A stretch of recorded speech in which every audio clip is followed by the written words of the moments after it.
সমাজের মধ্যে যার অবৈধ টাকা বেশি, যার ক্ষমতা বেশি, যে মানুষের বিপদে ফেলার ভাব বেশি, যে মানুষের ক্ষতি করবার ভাব বেশি, মানুষ ওরই ভয় ভয় বেশি এবং ওরই সবচেয়ে বেশি সম্মান করে। আজকে আমাদের এই মাহফিলের সম্মানিত প্রধান অতিথি আমার অত্যন্ত মহব্বতের দিনী ভাই, জামালপুর গণমানুষের নেতা অ্যাডভোকেট শাহ মোহাম্মদ ওয়ারেস আলী মামুন ভাই, সহ সাংগঠনিক সম্পাদক বিএনপি জাতীয় নির্বাহী কমিটি ও সাধারণ সম্পাদক জামালপুর জেলা বিএনপি। আমার প্রিয় বাবারা, সম্মানিত উপস্থিতি, আসসালামু আলাইকুম। আমি প্রথমে আল্লাহর কাছে শুকরিয়া করছি যে আল্লাহ পাকের অশেষ রহমত, আল্লাহ পাক অল্প সময়ের জন্য হলেও আপনাদের সাথে এই মাহফিলের শরীক হওয়ার তৌফিক দিয়েছেন, এই জন্য আল্লাহর কাছে শুকরিয়া করছি, আলহামদুলিল্লাহ। আমি সম্মানিত মাওলানা আক্তার জামান সিদ্দিকী মহোদয়ের কাছে একটু ক্ষমা চাচ্ছি, যেহেতু আমাদের আরেকটি সভা আছে ইটাইলে, সেখানে যেতে হবে। আসলে উনি আমার অত্যন্ত শ্রদ্ধেয়, আমার না আমাদের জামালপুরের সবার শ্রদ্ধেয় মানুষ, আমরা ওনাকে গর্ব করি, অহংকার করি।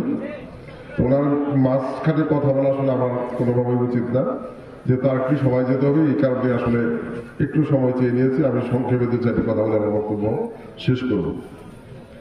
এই দুনিয়াতে আল্লাহ পাকের অসংখ্য সৃষ্টি আছে। আল্লাহ পাকের সমস্ত সৃষ্টির শ্রেষ্ঠ হিসেবে মানুষকে সৃষ্টি করেছে।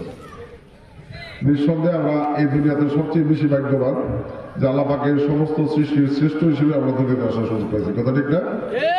আল্লাহ মানুষ হিসেবে আমাদেরকে সৃষ্টি করছেন। আল্লাহ পাক ইচ্ছা করলে আমাদের গরু ছাগল বেড়া করে দুনিয়াতে বানাতে পারেন। সৃষ্টির শ্রেষ্ঠ হিসেবে আমাদেরকে সৃষ্টি করেছেন, এই জন্য আমরা আমার কাছে শুকরিয়া করি, আলহামদুলিল্লাহ। এই মানুষের মধ্যে আমরা সৌভাগ্যবান যে পৃথিবীতে বিভিন্ন ধর্ম আছে, এই পৃথিবীর সর্বশ্রেষ্ঠ ধর্ম হল ইসলাম। আমরা সেই ইসলামের অনুসারী মুসলমান হিসেবে দুনিয়াতে আসার সুযোগ পাইছি। কথাটি কি?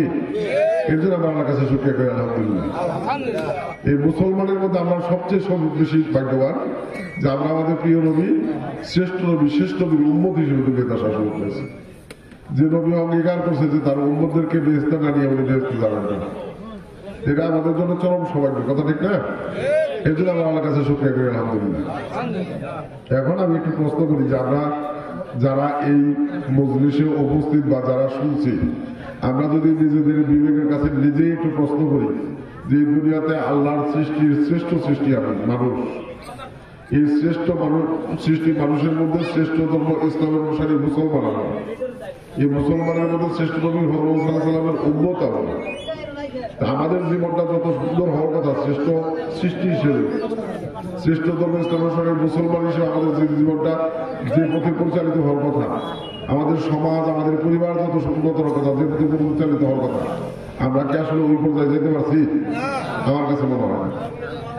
আমার কাছে মনে হয় না, বরং আমরা দিন দিন অবনতির দিকে যাইতেছি। আল্লাহর সৃষ্টির শ্রেষ্ঠ আমরা। আমার যেন হাত পাও চোখ নাক কান মুখ আছে, ওইরকম পশুরও আছে, আছে না? গরুরও আছে। তাহলে আমার আর গরুর মধ্যে পার্থক্য কি? আল্লাহ সৃষ্টির শ্রেষ্ঠ হিসেবে আমাদেরকে সৃষ্টি করছে এইভাবে যে আমাদেরকে ভালো মন্দ বুঝিয়া চলার ক্ষমতা দিয়ে, জ্ঞান বুদ্ধি বিবেক দিয়ে দুনিয়াতে পাঠাইছে। আমি যদি সৃষ্টির শ্রেষ্ঠ মানুষ হিসেবে ভালো মন্দ বুঝে চলার ক্ষমতা যেহেতু আল্লাহ দিয়ে পাঠাইছে, আমি যদি ভালো মন্দ বুঝে ভালো পথে না চলি, মন্দটাকে পরিহার না করি, ন্যায় অন্যায় বুঝে ন্যায় পথে না চলি, অন্যায়কে পরিহার না করি, সৎ অসৎ বুঝে সৎ পথে না চলি, অসৎকে পরিহার না করি, আমার মধ্যে যদি ভালোও যা মন্দও তাই, আমার বিবেক কাজ না করে, জ্ঞান বুদ্ধি কাজ না করে, তাহলে আমার আর পশুর মধ্যে কোনো পার্থক্য আছে? তাহলে তো আমি আল্লাহ সৃষ্টির শ্রেষ্ঠ হইলাম না, তাই না? আমরা তো বেশিরভাগ মানুষই এখন আর ভালো মন্দ আলাদা করি না। কথাটি কি?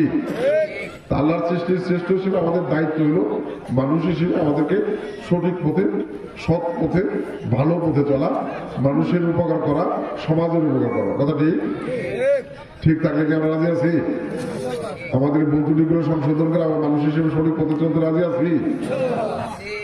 আমাদেরকে সঠিক পথে চলা উচিত।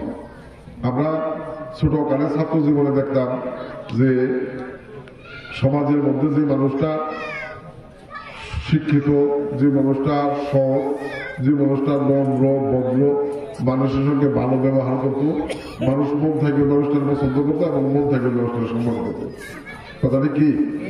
এখন সমাজের মধ্যে নম্র ভদ্র শিক্ষিত লোকের দাম নাই।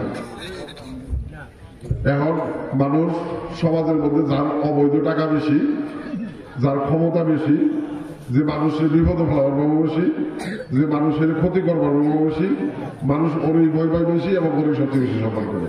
কথাটা কি? তবে কথা যদি ঠিক হয় তাহলে আল্লাহর সৃষ্টির শ্রেষ্ঠ মানুষ হিসেবে আমরা সঠিক পথে চলতেছি না উল্টা পথে চলতেছি? আমার কাছে মনে উল্টা পথে চলতেছি।